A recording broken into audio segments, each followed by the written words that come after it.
আগের রিলসে আলোচনা হয়েছিল যে সাধন চতুষ্টয় অর্থাৎ 4টি সাধন পদ্ধতি কি কি।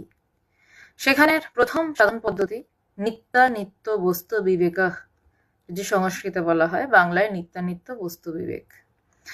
আদি শঙ্করাচার্যজি যেহেতু এই 4টে সাধনার কথা বলেছেন, তাই তার ভাষাতেই বলতে হয় যে ব্রহ্ম সত্য জগৎ মিথ্যা বা ব্রহ্ম সত্য জগৎ মিথ্যা।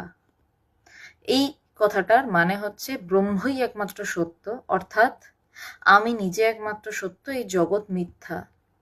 এবার জগৎ কাকে বলা হয়? আমার চারপাশের বাড়ি, আমার চারপাশের কয়েকটা ইটের তৈরি বাড়ি, তার মধ্যে কয়েকটা মানুষ, এটা জগৎ? নাকি সব থেকে বড় জগৎ আমি নিজে?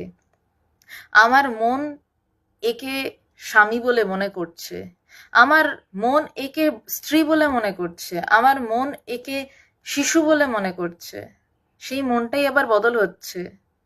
আমার বুদ্ধি, আমার অহংকার, আমি ভাব এবং আমি এই করেছি আমি ওই করেছি, কিছুদিন পরে ভাবি হায় রে আমি কেন এটা করলাম। এই যে বদল, এইগুলো যে কিছুই নয়। এবং বাইরের কোনো জিনিস, আমার এই বাড়িটা চাই, কদিন পর মনে হবে না এর থেকেও বড় বাড়ি চাই। এই যে বোঝা যে এইগুলো সবই অনিত্য, একমাত্র আমি সত্য, কারণ আমি চাইছি, এটাকেই বলছে